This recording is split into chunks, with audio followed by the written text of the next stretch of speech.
We have a very short session on the drivers for better outcomes. We are here to share about how social and environmental performance management can be most closely linked to the better outcomes on customers. We have a lot of recent experiences that we can draw from. These experiences, we are going to talk about it, on measuring outcomes and listening to the clients, to understand how the social and environmental performance management can be linked to customer outcomes. So we're here today. Thank you to the speakers. I will briefly introduce our three speakers today, beginning by Cécile Lapenu from Cerise. If you don't know Cerise, it's a French NGO, non-profit NGO, working on the pioneering the social and environmental performance management. Our objective, I'm also working with Cerise, is to accompany impact organization to realize their intention of impact. And Cécile brings with her an extensive field experience providing trainings, technical assistance. She facilitated the emergence of the universal standards for social and environmental performance management, and also the free social audit tools, SPI Online, that some of you may know about, coming from collaborative and bottom-up approach. Then we have Pranav Sridhar from 60 Decibels, Client Success Lead at 60 Decibels, which is a tech-enabled company, impact performance measurement company, that helps financial services providers, fintechs, and other impact organizations listen to the clients. Pranav has supported more than 80 organizations across Africa and Asia to measure and grow their impact, including leading DFIs, financial inclusion, and agri-tech companies. And Pranav, you're also a co-founder of the United Nations recognized organization, social enterprise, called One Day Health, which is a network of clinics that offer affordable primary care in Uganda's low-income rural communities. Thank you for being here. And then we have Kevin Zizi Desplantes, Sustainable Impact Manager at OKO Credit. And at the credit committee, you are the one asking how it is happening at the end client level. How are they coping with the crisis? How are they seizing opportunities, growing in their businesses? And what other aspects are important in their lives, which could be relevant for financial service providers and impact investors? So you will tell us a bit more about the current OKO Credit projects at the end client level.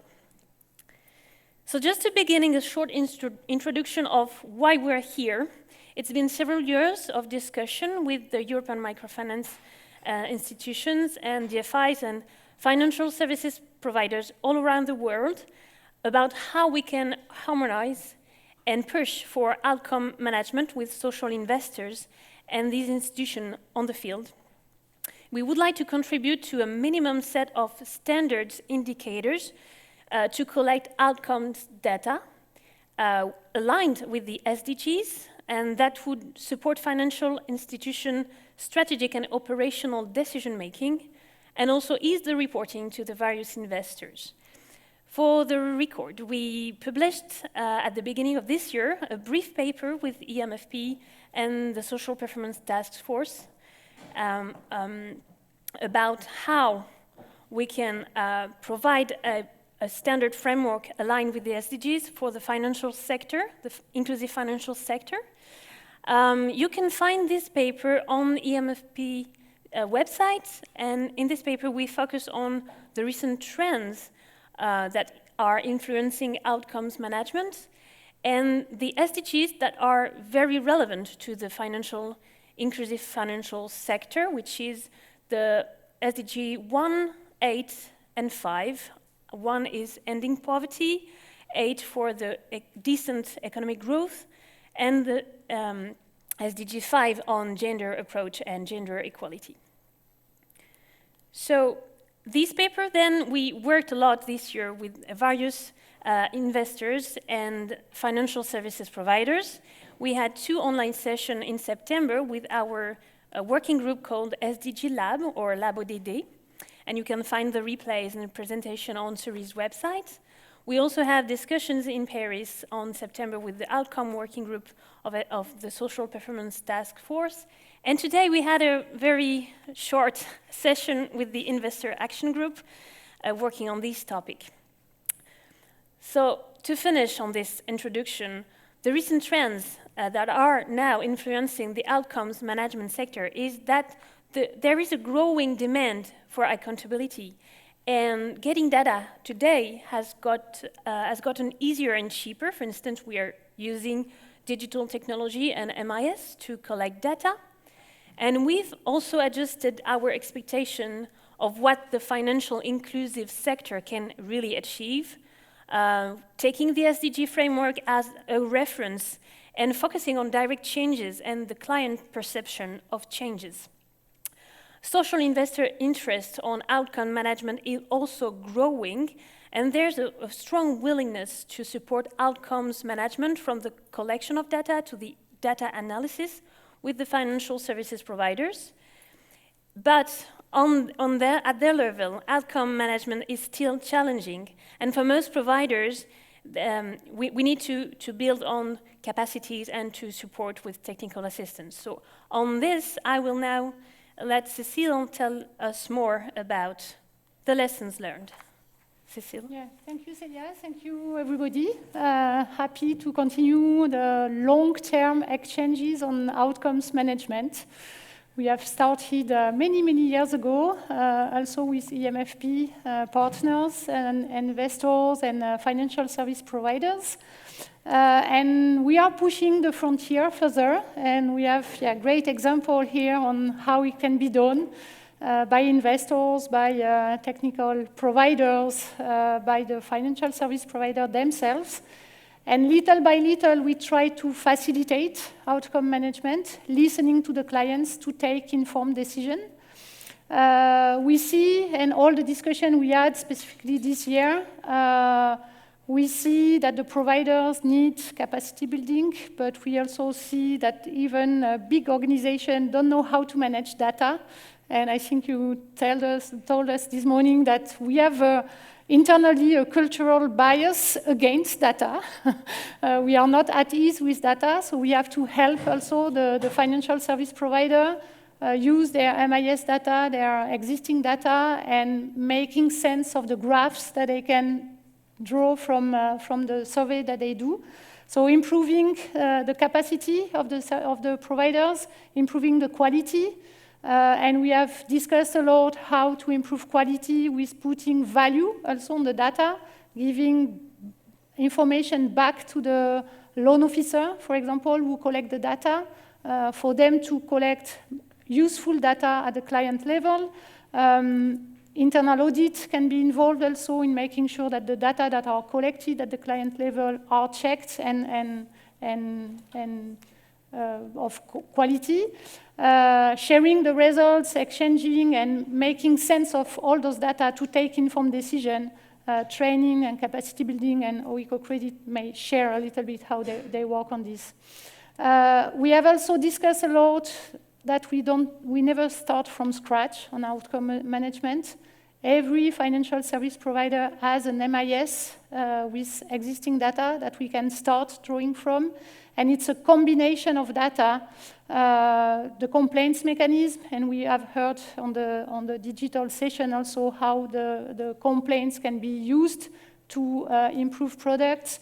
The quantitative survey that we can do over the phone or visiting the clients, but also qualitative focus group, understanding the positive but also the negative outcomes of the products. And this collective approach around standardization of outcomes. So we had lively discussion this morning on how we can go a step further into a standard questionnaire that could be used by financial service providers and have a minimum set of outcomes indicators that we can benchmark, that we can use on Cerise and SPTF side as SPI online dashboards on outcomes, for example, which can help financial service provider to collect more easily outcome data, but also investor to understand what's going on in the field and what can be measured and changed and managed. So we are quite optimistic. It's a long pathway, but we have gone a long pathway also on social performance management. We have now standards, universal standards. We have added the environmental dimension with e-MFP action group, and now we are working on outcomes. So that's a nice momentum, I guess, on outcomes. Thank you, Cécile. I will now let Pranav explain, tell us more about the 60 decibel experience and why outcome measurement matters and why it is crucial to adopt a standardized approach and how the institution and the investors also can use these data and the results of the client survey. Absolutely. Thanks so much, Celia. Thanks so much, Cécile, for that. First up, a bit of an introduction to all of you who don't know about 60 decibels. We are an impact measurement company, very, very, very much grounded in customer and client voice. And it is our strong belief that it is only by listening to the end customers, the end borrowers, that we are truly able to understand their lived experience and then ultimately collectively understand the impact that we're creating, both positive and unfortunately sometimes negative, so that we can use that information to serve them better over time. And the reason I'm here and very grateful to be here for this conversation is because earlier this year we launched the first comparable microfinance impact performance report. And the words I've used on the screen are very intentional. It is comparable in that we have a number of indicators that are comparable across microfinance institutions. It's been a very, very encouraging conversation this morning to hear about what are more and less valuable for different types of organizations. One that we are very, very excited to engage in because ultimately this is a work in progress. But we do believe very strongly that comparable data helps the financial service providers better understand where they are outperforming and where they can do better. It also allows investors to really take decisions about the types of organizations they invest in based on outcomes data as opposed to outputs data alone. And we also ultimately believe that it can support and really support the work that other organizations like Cerise+SPTF and others are doing with regards to linking that to really strong processes within these organizations to ultimately lead to greater impact. Just a few things about this. It all came together because we worked with 72 microfinance organizations from across 40 countries and spoke with nearly 18,000 borrowers. Many of the organizations that supported us are in the room, so Triple Jump, Symbiotics, Global Partnerships are just a few of the organizations that we worked with to understand the impact of their portfolios. And then if we can go to the next slide, I think to your question, Celia, about the need for standardized outcomes and standardized metrics, just like with Cerise, obviously a core partner of ours, we identified what we believed as a good starting point to be core metrics and core themes that are applicable across microfinance institutions. So the ones that you see on your screen are access, business impact, household impact, financial management, and resilience. And within them, we have 18 indicators that we asked of every one of the respondents that you saw, the close to 18,000 of them. The one thing I just wanted to mention are that, again, we are already in the process of doing the next iteration of this right now. And we'll be beginning data collection on the next phase of impact measurement for 2022-23. And these are already going through some change. So while the bulk of this remains the same, we are cognizant of consumer protection being top of mind for respondents, as well as for investors and regulators and other stakeholders. And so we've added a key module on that. We also realized that gender is something that we captured to some extent by gender disaggregating all of our data. But questions around agency are top of mind for investors and women, borrowers themselves. And so that's been added to the next version. But again, just to reiterate that that's a conversation that's very active and collaborative and one that we're engaging in right now. And the last thing I just wanted to emphasize is the next slide, which is just a snapshot of the data that we are capturing. So our ability and confidence in being able to place the 72 organizations on a comparable scale comes from being able to conduct this data collection in a standardized manner. And just to put things in context, we are very, very conscious of context as well. Again, what you see on your screen is in English, but we conducted these interviews in 48 plus languages around the world. And so we know that this isn't perfect, and we know that this is working towards that goal of balancing standardization and context, but we do believe it's a good first step. And the last thing I just wanted to mention, and then I'll pause, is that we just feel like a chart like this is representative of ways we can challenge assumptions. So, for example, in the index, the MFI that ranked 9, as well as the MFI that ranked 66. So 9, as you can see, is Pro Mujer Nicaragua, and the one that ranked 66 are both from Latin America and very closely related countries. But obviously, their performance is very, very different with regards to access, with regard to business and household impact. The levels of inclusion that we saw even within low-income countries like India or Bangladesh was very wide. All just to go to say that while proxies are helpful and we know they're tremendously valuable at scale, we're trying to see what it takes to do this kinds of outcome measurement in a more standardized and scalable manner. So I'll pause there. Obviously, very excited for Kevin's words and questions later on.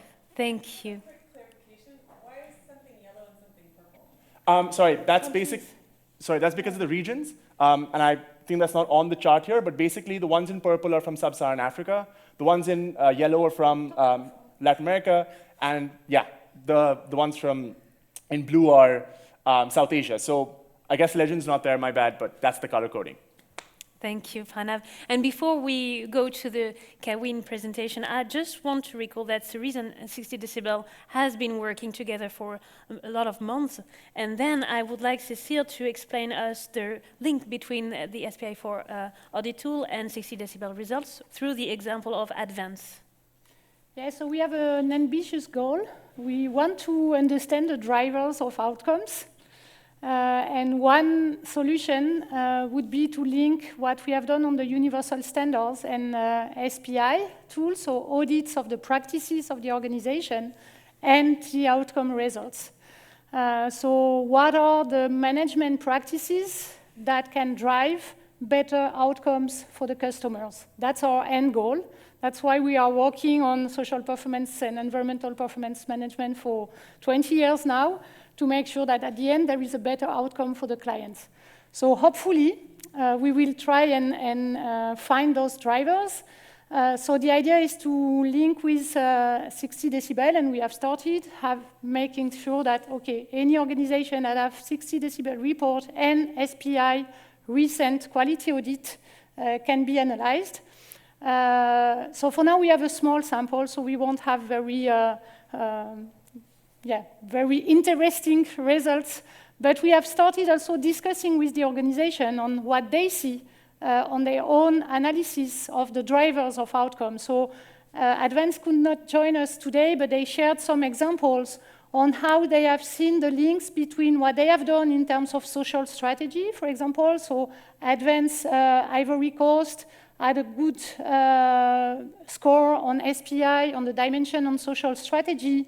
And they also see that the mission to focus on excluded micro enterprises was positive, and there was a good feedback from the customer with 88% of their clients with no access to similar loans previously. So the social strategy and the financial inclusion were quite positively linked on this specific case. They also see the value of a wide range of products with a good score on the dimension 3 of the universal standard on SPI on products and services, and 54% of their clients significantly increasing their revenue on the 60 Decibel survey. Or example from Nigeria on prevention of over-indebtedness, 88% of the clients saying that they never had to cut on consumption with strong client protection and protection against over-indebtedness in the practices of Advanced Nigeria. So I won't go into all the details. Those slides will be shared. There were also examples on how they can use the data to improve products and services, and when they see lower outcomes from the 60 decibel or any outcome surveys, how they can also develop new products and understand the correlation. So that was anecdotal evidence, but it can help also developing some hypotheses. And if we can go to the next slide, just to let you know where we stand on this project. For now, we had 36 institutions with an SPI audit and that have agreed to share their 60 decibel data. We are open also to other sources of outcome data. And overall, we see strong social performance involvement of those organizations who are also happy and willing to work on outcome measurement. And an average SPI score, so social and performance management score, quite high also compared to the rest of the database. We have about 1,000 audits now on SPI database. So it's also a first lesson learned that committed organizations to social performance are also committed to measure their results at the client level. From this database, for now, we have selected 23 organizations with good quality audit and 60 decibel data. We are looking for trends. It's ongoing research. What we see for now, but it's on a very tiny sample, we are a little bit disappointed because we see more red, so negative correlation, than green, positive correlation. We would like, of course, the contrary. The more you work on social performance management, the more you have better outcomes. But we always say it's a tiny sample, so it's more to test hypotheses. What we tend to see, so on the top you have the different dimensions that Pranav presented, access score, business impact score, household score, and we did it also by indicator. Mm-hmm. And what we see for now on the positive side is the link between governance, so dimension 2, mm-hmm. And access, so the willingness maybe of the governance to reach out to excluded and vulnerable clients, and globally positive correlation between access score and SPI overall score. But it's just to give you an idea of the type of research we want to do. It's work in progress, and all outcome data and SPI data are welcome. Thank you, Cécile. I will now ask Kawin to tell us more about the OICO credit project that you are now currently monitoring at the end client level. You are supporting providers in defining data collection protocols and client survey protocols, and also supporting the capacity building on data analysis. So please tell us more. You have 5-10 minutes. All right, Julia. Oh, all right, there's no pressure on that. Just for a very brief introduction about OICO Credit, for those who don't know OICO Credit is a cooperative established in the 1970s by people like you and me who didn't want our money to go to like the large corporates, particularly for our pension funds. So we had to come up with an alternative solution, and that became OICO Credit. We have about 500 member organizations across the world and about 50,000 retail investors. And the retail investors are very active, and also the member organizations, and they always want to know, so, you know, Kavin, what is happening on the ground, right? Really nice that the portfolio is doing well, blah, blah, blah, you know, your PAR is this, but what's happening on the ground? So that's kind of the birth of outcomes projects, and I'm really happy, I'm going to call out Robin, he's going to maybe be embarrassed, but he was here, he's a former colleague, works now with the UN, he's sitting way in the back, so no one can see him.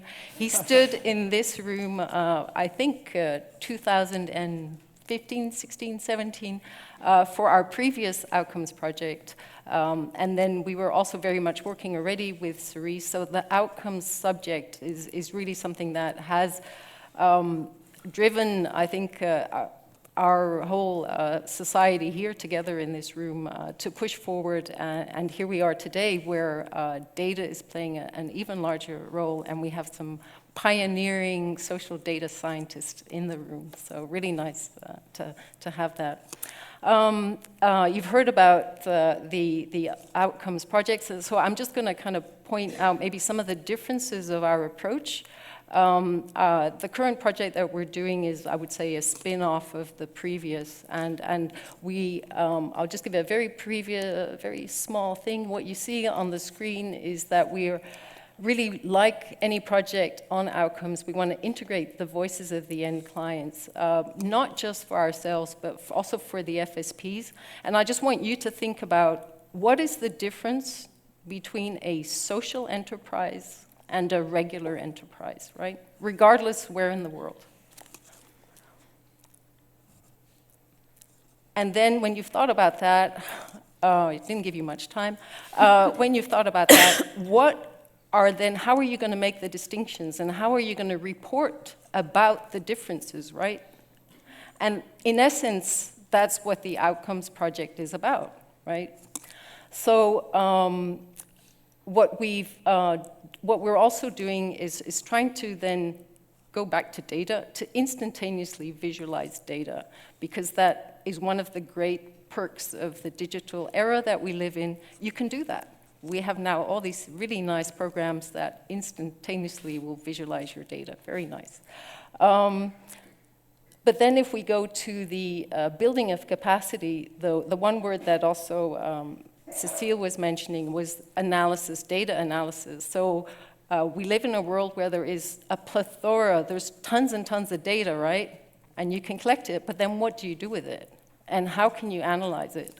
So part of the project is also to be very selective about the data you collect, right? And maybe one question for you is, if you were to do a client survey for your clients, how long should that survey take? Any idea? Should that take 45 minutes, an hour, half an hour, 5 minutes, 1 minute? And how often should you do that survey, right? So these are also questions that we take on board. So what is kind of the dilemmas you have, right? Too long, too short, not enough data, the wrong data, etc. So part of the whole project is to pinpoint the data that can be actionable, and you've heard that before here. What is the data that you can collect that you already know, if collected, will be relevant, will be actionable. So that's also why, in the end, the survey that we developed has, I always say 23 questions, and I'm cheating because I did not include the demographic questions and make it about 30 questions, right? So in total, that's the number of questions. The first year we worked was last year, but I'm only one that finds that interesting, so I'll skip that bit. This year, we worked with 19 MFIs. The target was 20. One of them really liked the project, but in the end couldn't do it because internet access. So the survey project is based on that there has to be a digital access point, right?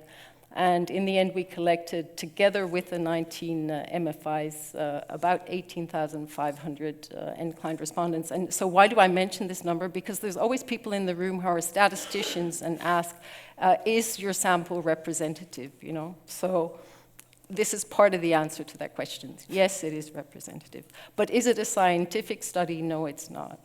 So if we go to the next slide, the project was also born out of experience, failure, and 4 barriers that we see, and I think Kiva also mentioned this.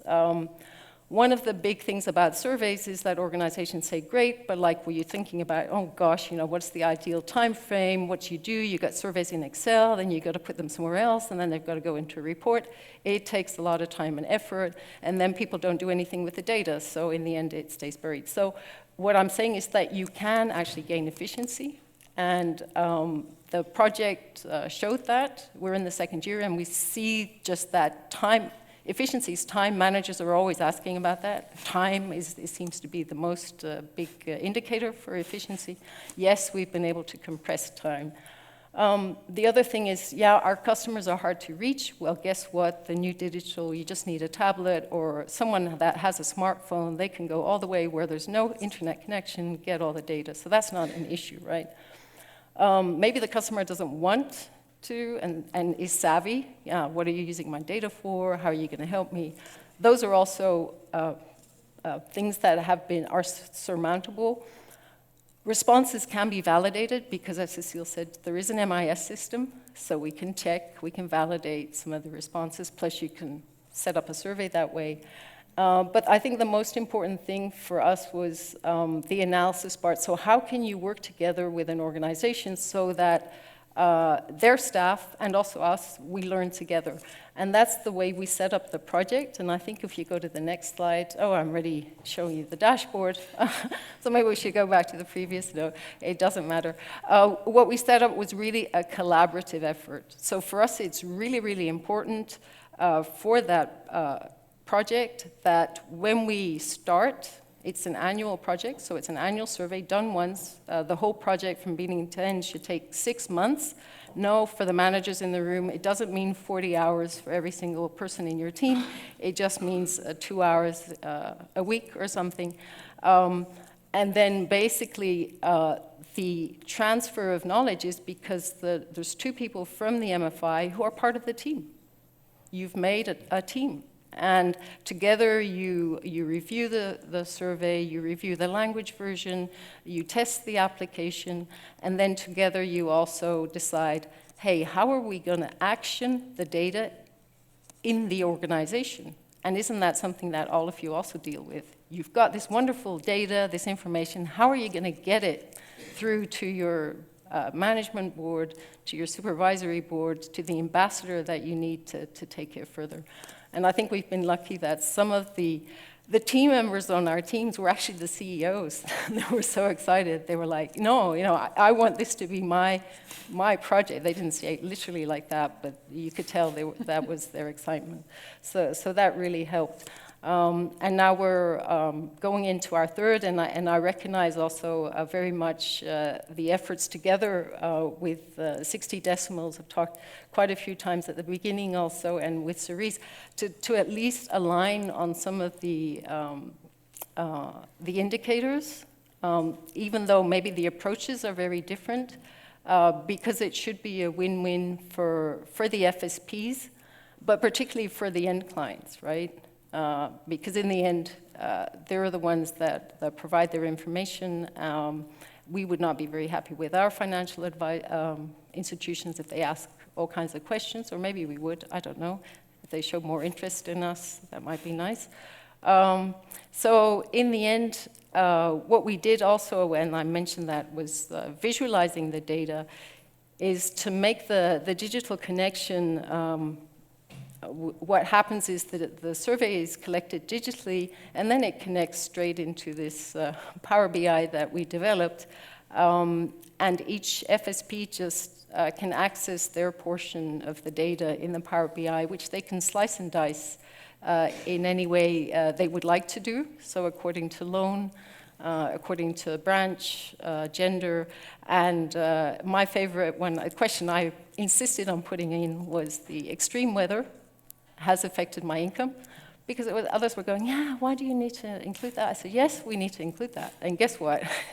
It makes a lot of sense. And you can see in some branches that the extreme weather effect is up to 88%. So this is the mean of the others. And we can also see real time how the data, when the survey, when it's launched, how many are responding and in which branches, so that you can immediately monitor the actual launch of the survey. So if you see, oh, we need more responses in that area, you can, in branch D over in that area, you can actually do that. And then you get your instant dashboards, which impresses the management board totally. And then you can zoom into aspects that you want. So it's quite nice because it also hovers over, you can hover over things, and then it shows the replies to other. So yeah, so you can do a lot with it, but again, the essence is, how can you action the data? And if you haven't thought about that beforehand, don't start the survey. And we also tell the FSPs that we work with, if you find at any point in the project that it is not relevant for you, please stop. Because we want to work with you and work with your colleagues. But if it's not going to create actionable insights, either into opportunity, risks, or resilience on your clients, then we shouldn't do it. So that's a very negative note to start on. But I guess the success is that we assume that 60% would continue with the project in the first year. It was all of 100%. And so far in the second year, what you can then do, and now I'm digressing, I know my time is totally up, but I'm going to steal this one just because this is the outcomes bit. Yeah. So the survey questions themselves are a perception of change of the client over 12 months, right? So you instantaneously get, not a scientific, but from the perception, a change over 12 months. But then if you do the same survey, the first year, the second, the third year, you can set baselines based on that data you gather. So you have more ways of tracking trends or changes over time. And that's my sales pitch to the FSPs. I'd like to end with that. Thank you. Thank you, Kevin, for your significant contribution. We will now have a few minutes left for question and answer. Do we have some question online? Just to know, no question online. Let's start with a bunch of three questions, and then you can answer after the three questions. Anthony Koning from CGAP. I have a very quick one for the last presentation. To what extent do you focus on having the organizations benchmark against each other? I think that's one of the points that the 60 Decibels survey focuses on. I wonder how much that is in essence for the Oiko credit partners. Oh, the answer to that question is yes, you could do it. And the other answer is right now we're not focusing on it because the primary focus is how can you really integrate your client's feedback into your products, the services, and to any other type of thing for your client. Yeah, but you can do it if you would like to do it, obviously. And just a very quick additional response to that, I'd say that we really, really understand that as well. But I realize that, in conversations with ADA as well, I realize that sometimes there's value for in-depth understanding and broad as well. But as part of the index, one of the things we did last year and doing this year as well is there's a whole section around customer experience. So the Net Promoter Score, challenge rates are all critical because ultimately it's about improving their lives and their experience. And so, I just want to emphasize that that's key, but obviously the extent to which we can do that versus standardized questions would vary, and to your point, for sure. Yeah. Thank you. Another question, and we also have someone here at the front right after. Michael Borneri, independent consultant. Is working? Yeah. Maybe it's the other way around of the question of Anthony for 60 decibel. My attention was kept by the 100% comparability that was shown.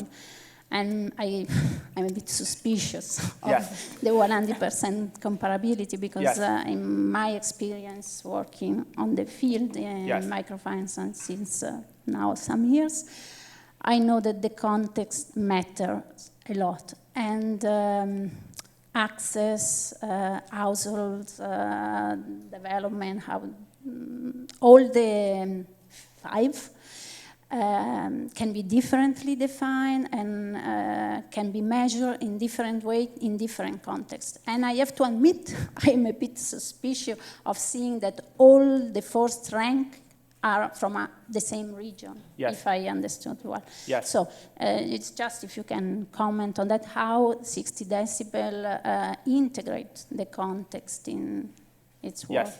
Thank you. First up, really, really appreciate the suspicion, because without it, we would not get better.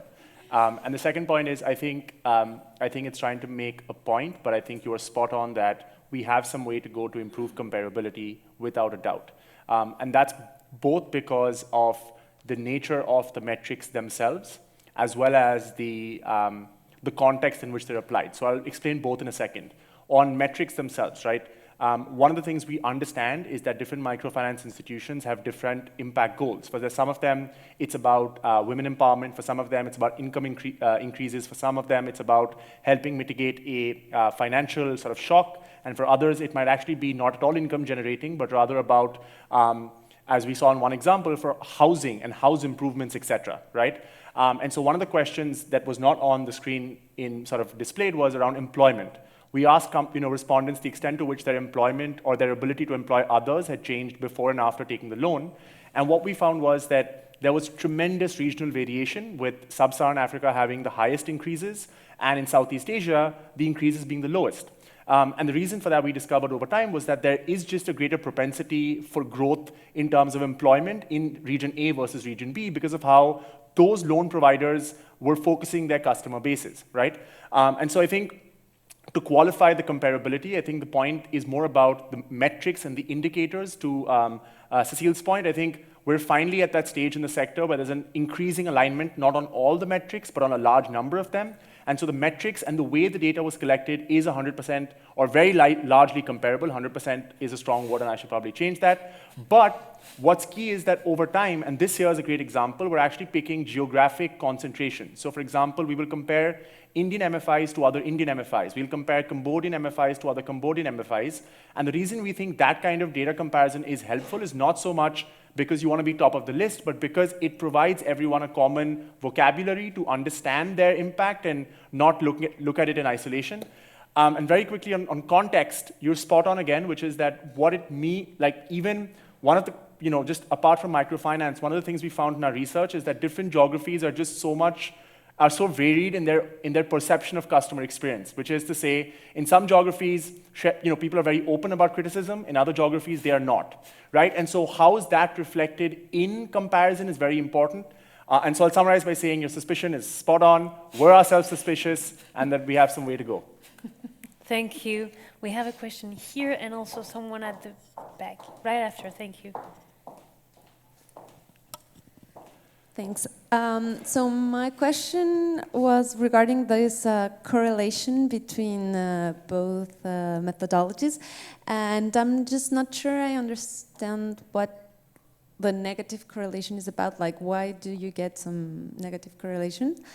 So I was wondering, exactly what it means.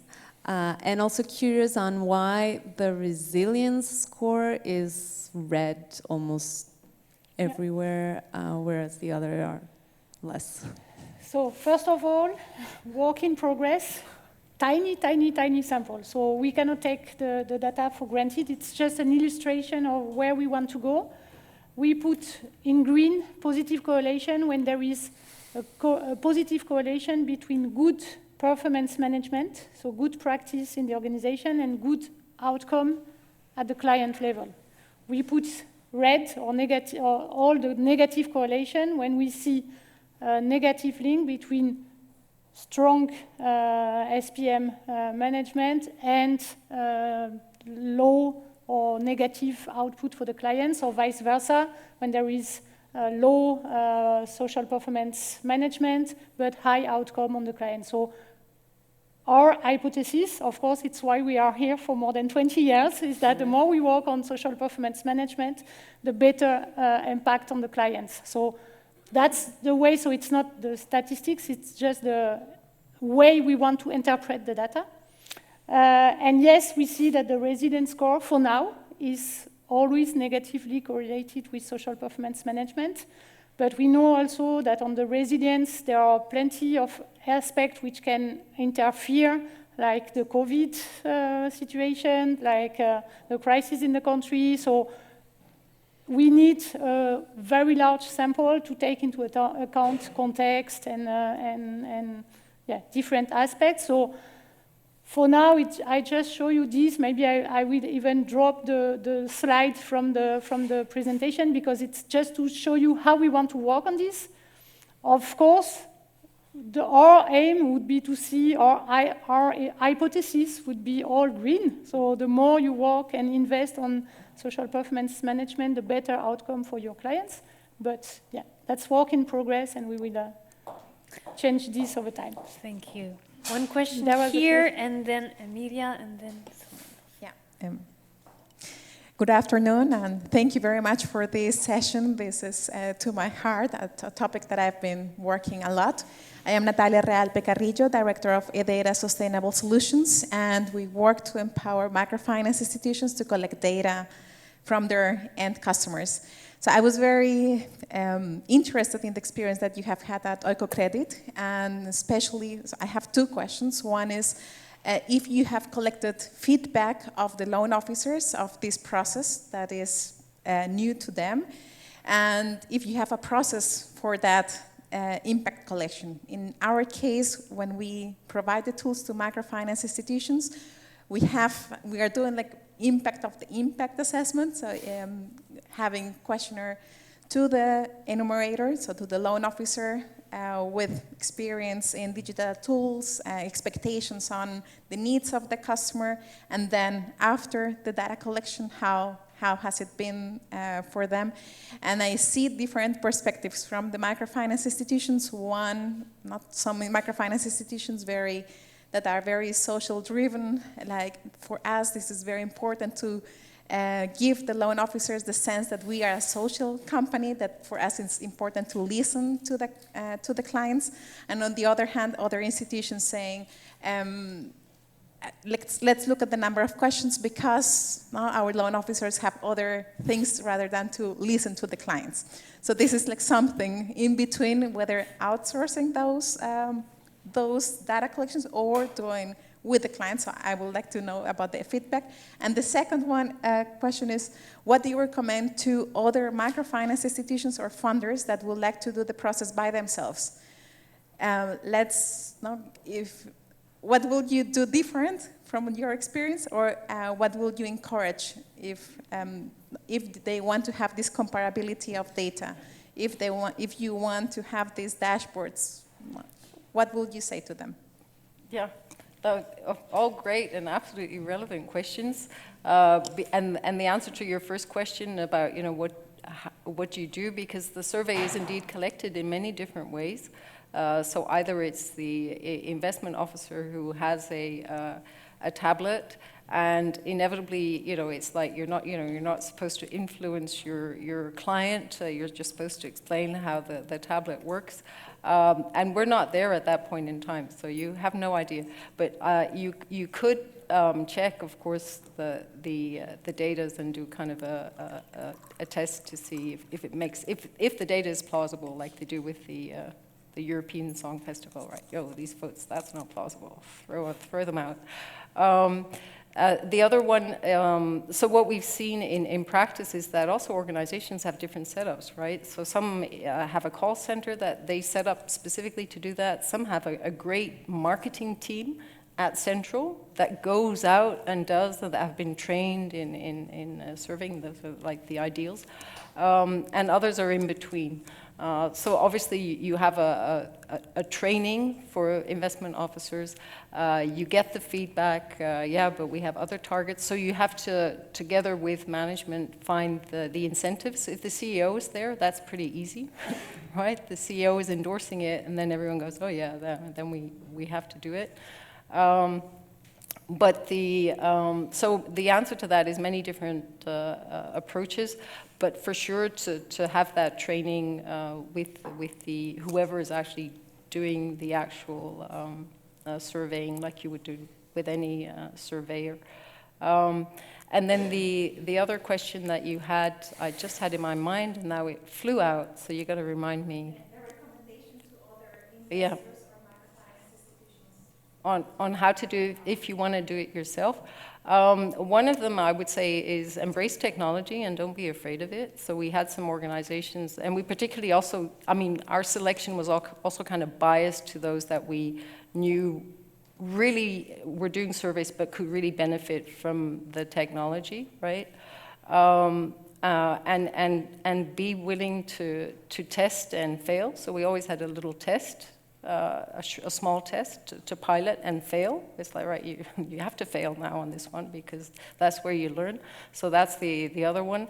And the other one is really, and I think we touched on that this morning, is not to be afraid of data. And I'm using the word afraid a bit strangely, but what I mean is that a lot of people, as soon as you see a page with graphs and things, we're like, oh, you know, it's like, this is another language. I can't read this.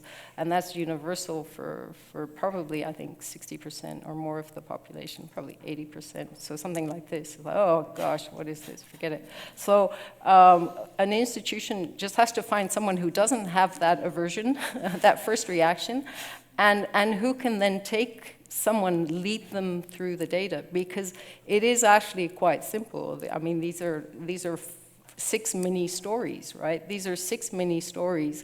You just need someone who can tell that story and explain, and then basically empower those who hate data and statistics and numbers to just say, well, you know, this is actually what it says. And the other thing I said is that for them to really understand that this is a visualization of the voice of a client, right? So this is someone's opinion, perception in a data point. So it's not some complicated formula. Absolutely not. Did that answer your question? Yeah. Okay.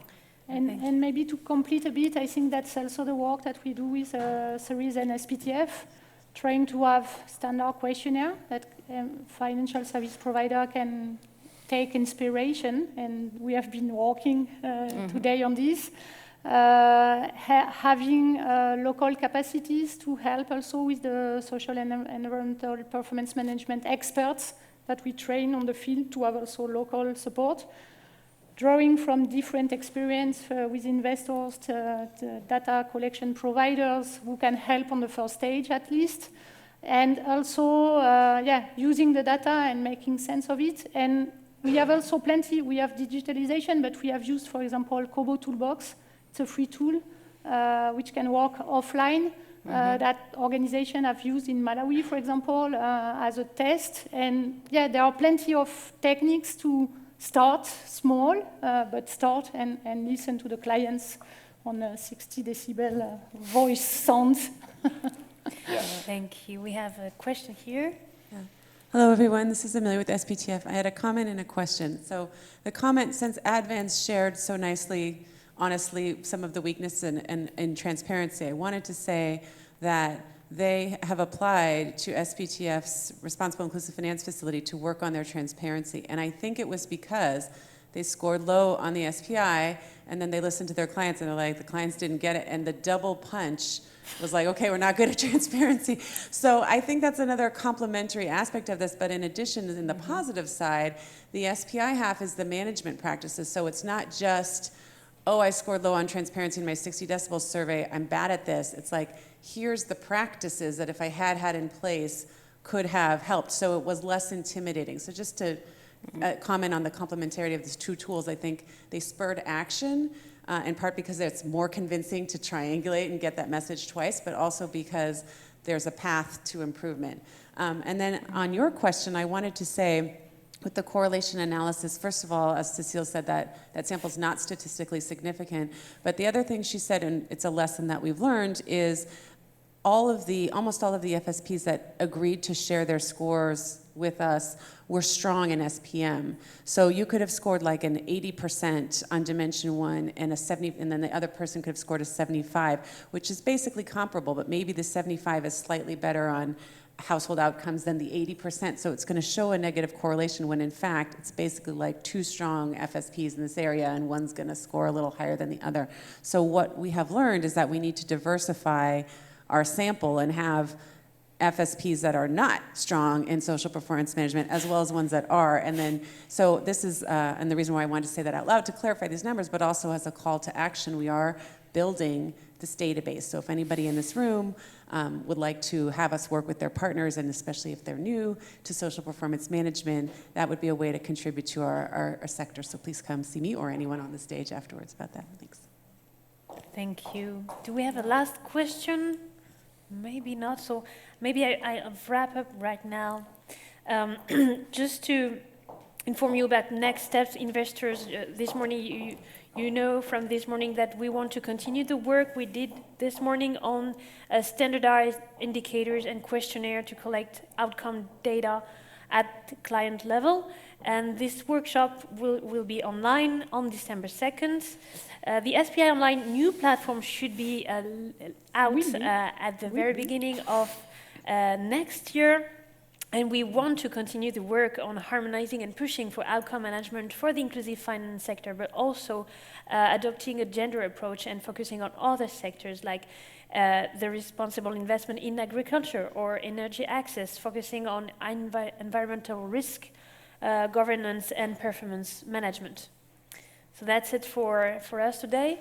Maybe you can briefly, in 1 minute, each of us in 1 minute can share what you see as a next step. I can go first. First up, really enjoyed the conversation and the questions today. Really helpful perspective and feedback for us.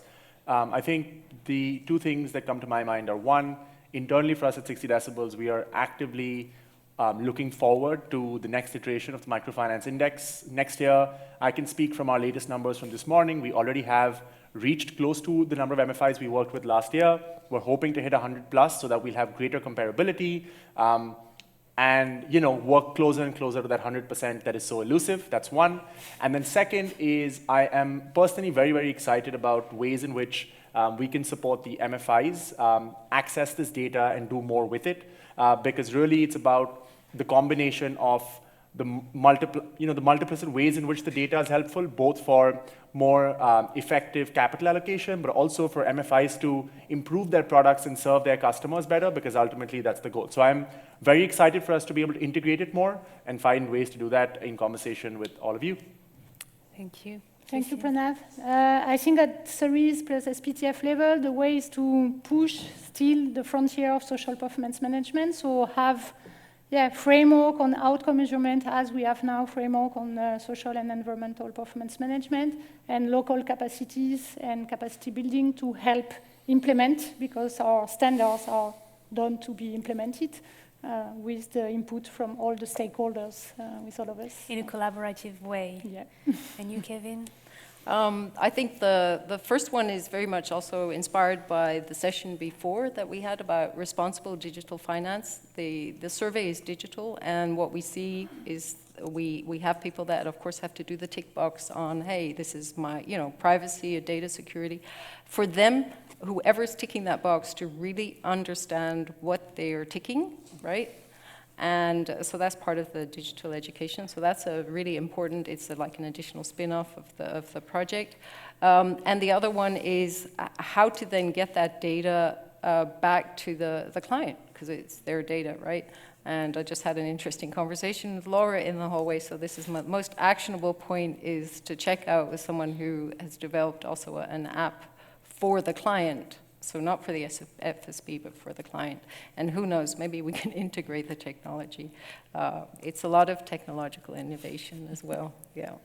Thank you. And you will have the slides with some resources if you want to learn more. And thank you so much for our speakers. We can applaud. Yeah. Thank you. So the session is closed. Thank you.